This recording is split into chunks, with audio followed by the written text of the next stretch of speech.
अरे चंचल, कितना टाइम लगा रही हो तुम? हमें बच्चों के स्कूल में जाने के लिए लेट हो जाएगा। अरे हाँ दीदी, चलो जल्दी चलो। अरे हाँ चंचल, आज बच्चों के स्कूल में जन्माष्टमी का प्रोग्राम है, चलो चलते हैं। इधर इति और मिष्टी के स्कूल में सभी बच्चे सज धज कर तैयार हैं। आज यहाँ पर कृष्ण जन्माष्टमी का प्रोग्राम मनाया जा रहा है। तो चलिए देखते हैं कि आज की कहानी में क्या होता है। अरे देखो ना सोनी, ये मिनी आज के प्ले में क्या बनी हुई है। अरे दोस्तों, मैं तो यशोदा मैया बनी हुई हूँ। अच्छा, तो फिर कृष्णा कौन बना है? अरे वो तो मैम ने इति को बनाया है कृष्णा। अरे वाह, क्या सच में? अरे हाँ हाँ, आज का प्ले तो बहुत शानदार होगा दोस्तों। अरे देखो दोस्तों, मैं देवकी बनी हूँ आज के प्ले में। और मैं बनी हूँ कंस आज के प्ले में। और मैं बनी हूँ लिटिल कृष्णा। और मैं बना हूँ वासुदेव। मैं इतिश्री बनी हूँ कृष्ण कन्हैया। चंचल और माधुरी इति और मिष्टी के स्कूल में आ चुकी हैं। अरे देखिए ना दीदी, सारे बच्चे कितने ही सुंदर लग रहे हैं। अरे हाँ हाँ, मैं तो इन सब का प्ले देखने के लिए बहुत ज़्यादा एक्साइटेड हूँ। सभी लोग प्ले देखने के लिए बैठ गए हैं। अब बस ये शुरू ही होने वाला है। आदरणीय प्रधानाचार्य, साथी शिक्षकों और यहाँ पर आए सभी अतिथि गणों का मैं स्वागत करती हूँ। आज हमारे विद्यालय में श्री कृष्ण के जन्म उत्सव पर एक प्ले किया जाएगा। आशा है कि आप सभी उसे ध्यान से देखेंगे और हमारे बच्चों का हौसला बढ़ाएंगे। धन्यवाद।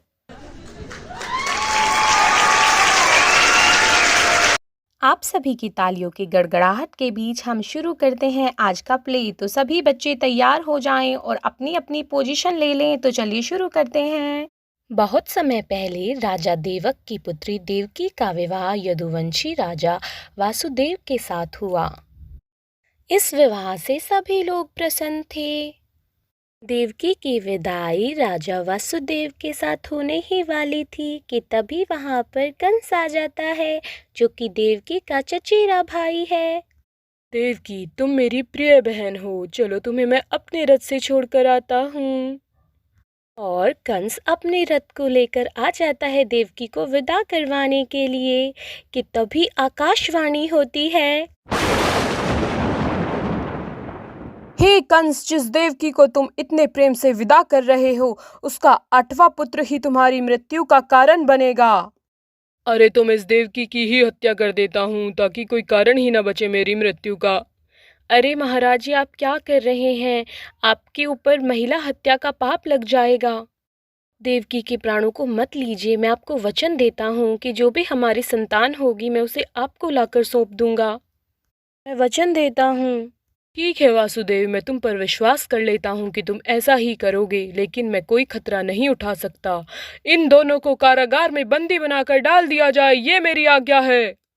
उन दोनों को बंदी बनाकर कारागार में डाल दिया जाता है। देवकी और वासुदेव, अब से तुम दोनों यहीं रहोगे और जो भी तुम्हारी संतान होगी तुम उसे लाकर मुझे दोगे ताकि मैं उसका वध करके अमर बना रहूं। अरे अब क्या होगा स्वामी? पता नहीं हम अपने बच्चों के प्राणों की रक्षा कर पाएंगे या नहीं। अरे तुम चिंता मत करो देवी, सब सही होगा। मैं बीतता जाता है। कंस के पास उसका एक दूत आता है। महाराज की जय हो। बोलो, क्या बात है? महाराज, आपकी बहन ने एक पुत्र को जन्म दिया है। ठीक है। अरे स्वामी, क्या हम किसी भी तरह से अपने बच्चे के प्राणों की रक्षा नहीं कर सकते हैं?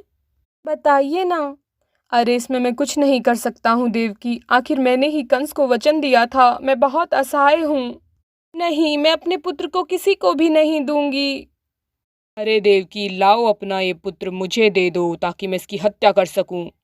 नहीं भैया, मैं आपको अपना बच्चा नहीं दूंगी। वासुदेव और देवकी के सामने ही कंस उस बच्चे को लेकर उसकी हत्या कर देता है। इसी तरह वो बाकी 7 बच्चों की भी हत्या कर देता है। फिर जन्म लेते हैं श्री कृष्ण। देखिए ना स्वामी, आखिर प्रभु ने अवतार ले ही लिया है, हमें इसके प्राणों की रक्षा अवश्य करनी होगी। परंतु हम ये सब कैसे करेंगे स्वामी?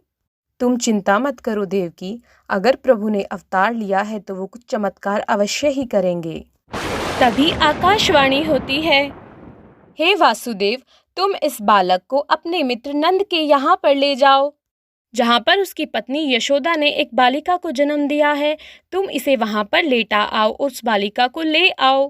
प्रभु की कृपा से जेल का दरवाजा स्वयं खुल जाता है और सभी पहरेदार भी सो जाते हैं। वासुदेव कृष्णा को उठाकर चल देते हैं। वो यमुना नदी पार करने लग जाते हैं, लेकिन यमुना का पानी ऊपर ही ऊपर होता जाता है, क्योंकि यमुना नदी तो श्री कृष्ण के चरण छूना चाहती थी। साथ ही साथ जोरों की वर्षा भी हो रही होती है। हे प्रभु, आखिर ये आपकी कैसी लीला है। श्री कृष्ण अपने चरण बाहर निकालते हैं और यमुना नदी उनके चरण स्पर्श कर लेती है और यमुना का जल स्तर स्वतः ही घटता जाता है। और श्री कृष्ण को बारिश से बचाने के लिए स्वयं शेषनाग वहां पर आ जाते हैं। वो श्री कृष्ण के ऊपर छाया करते हैं और इस तरह वासुदेव श्री कृष्णा को लेकर नंदगांव पहुंच जाते हैं। इधर यशोदा अपनी पुत्री के साथ लेटी होती है कि तभी वसुदेव वहां पर आ जाते हैं और वो श्री कृष्णा को यशोमती मैया के पास लिटा देते हैं और उस बालिका को लेकर चले जाते हैं। महाराज की जय हो। महाराज, देवकी के 8वें पुत्र का जन्म हो गया है। ओहो, ये तो वही 8वीं संतान है ना जो मेरी मृत्यु का कारण बनेगी। परंतु महाराज। परंतु क्या सेवक? महाराज, वो एक बालिका है। लगता है मेरे भय से देवताओं ने भी अपना निर्णय बदल लिया है, लेकिन मैं फिर भी कोई असावधानी नहीं बरतूंगा। लाओ देवकी, ये बालिका मुझे दे दो, मैं इसका वध कर दूंगा और फिर अमर हो जाऊंगा। भ्राताश्री, ऐसा अन्याय मत कीजिए, ये तो एक बालिका है, ये आपका क्या बिगाड़ लेगी। अरे हाँ, सच में महाराज, ये तो एक बालिका है, आप इसे छोड़ दीजिए। तुम दोनों अपने वचन का पालन करो और ये बालिका मुझे दे दो। इस तरह कंस उस बालिका को भी मार देता है। अब मैं अमर हो गया हूँ, अब कोई मुझे मारने वाला नहीं बचा। इधर नंदगांव में, अरे देखो ना यशोदा, तुम्हें कितना अद्भुत बालक पैदा हुआ है, ये कितना अलौकिक है। अरे हाँ, सच में मेरा लला तो कितना सुंदर है, इसे किसी की नजर ना लग जाए। एक दिन जब कंस अपने दरबार में बैठा होता है कि तभी आकाशवाणी होती है। अरे मूर्ख कंस, तुम किस बात की खुशी मना रहे हो? तुम्हारा वध करने वाला तो पैदा हो चुका है। और कंस आसपास के सभी नवजात शिशुओं को मारने का आदेश दे देता है। वो अपनी बहन पूतना को बुला लेता है। भ्राताश्री, आपको मेरी याद कैसे आई? पूतना, तुम्हारे भैया का वध करने वाला पैदा हो चुका है, लेकिन मैं नहीं जानता कि वो कौन है। तुम आसपास के सभी नवजात शिशु को मार डालो। जो आज्ञा भ्राताश्री। अरे मेरे प्यारे लला, तुम यहाँ पर सो जाओ, तब तक मैं बाकी का काम निपटा लेती हूँ। और पूतना वहाँ पर आ जाती है। वो श्री कृष्ण को वहाँ से उठाकर ले जाती है। चलो बालक, अब मैं तुम्हें अपना जहरीला दूध पिलाऊंगी, जिससे कि तुम्हारे प्राण निकल जाएंगे।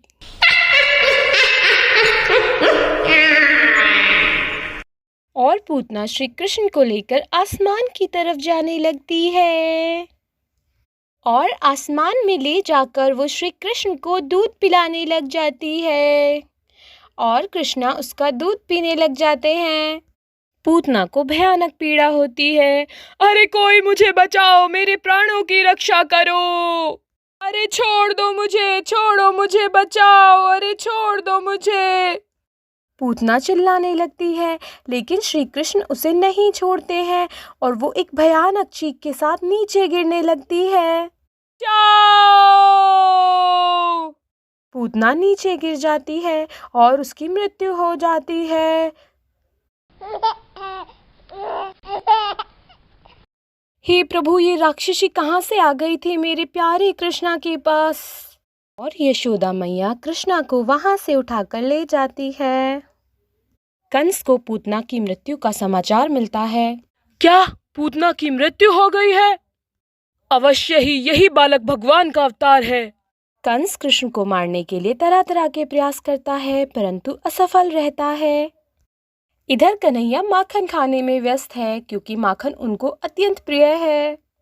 हे प्रभु, मेरा लला कितना शैतान है, ये तो हमेशा माखन ही खाता रहता है और देखो तो इसने सारा ही माखन गिरा दिया है। चलो शैतान कृष्णा, तुम यहाँ झूले पर बैठ जाओ।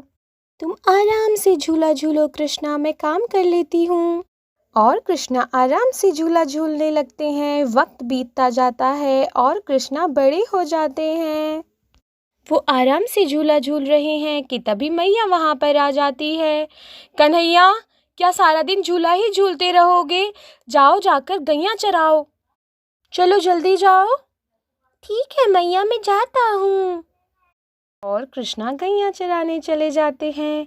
अरे मेरी प्यारी गैया, चलो जल्दी जल्दी से घास खा लो, तब तक मैं पेड़ के नीचे आराम से बैठकर बांसुरी बजा लेता हूँ। और कन्हैया आराम से पेड़ के नीचे बैठ जाते हैं और गैया हरी भरी घास खाने लग जाती है। गैया आराम से घास चरने लग जाती हैं।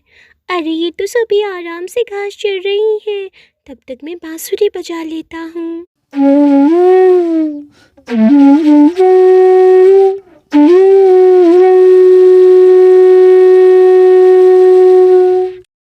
तभी कन्हैया के मित्र वहाँ पर आ जाते हैं। अरे कन्हैया, तुम बांसुरी बजा रहे हो, मुझे तो मक्खन खाने का मन हो रहा है। ऐसा है क्या मित्र, चलो हम माखन खाने चलते हैं। तुम सभी मेरे पीछे पीछे आओ। और वो सभी कन्हैया के पीछे पीछे चल देते हैं। अरे मित्रों, ये माखन तो बहुत ऊपर रखा है, लेकिन मैं इसे उतारने का प्रयास करता हूँ। इस प्रयास में कन्हैया हांडियों को गिरा देते हैं। अरे ये तो सारा माखन बिखर गया। अरे हाँ, सच में अब तो यशोदा मैया मारेगी।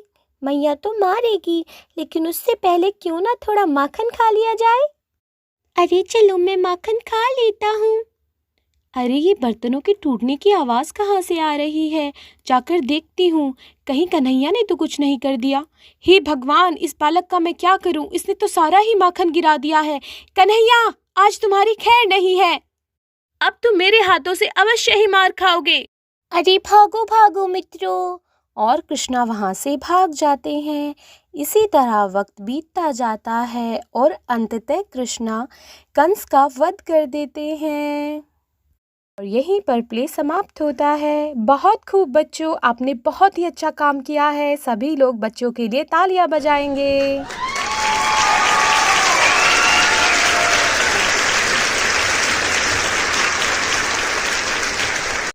आप सभी को भी कृष्ण जन्माष्टमी की हार्दिक शुभकामनाएं। आज की कहानी में इतना ही दोस्तों। अगर आप लोगों को वीडियो पसंद आई हो तो प्लीज़ वीडियो को लाइक करें, चैनल को सब्सक्राइब करें। धन्यवाद।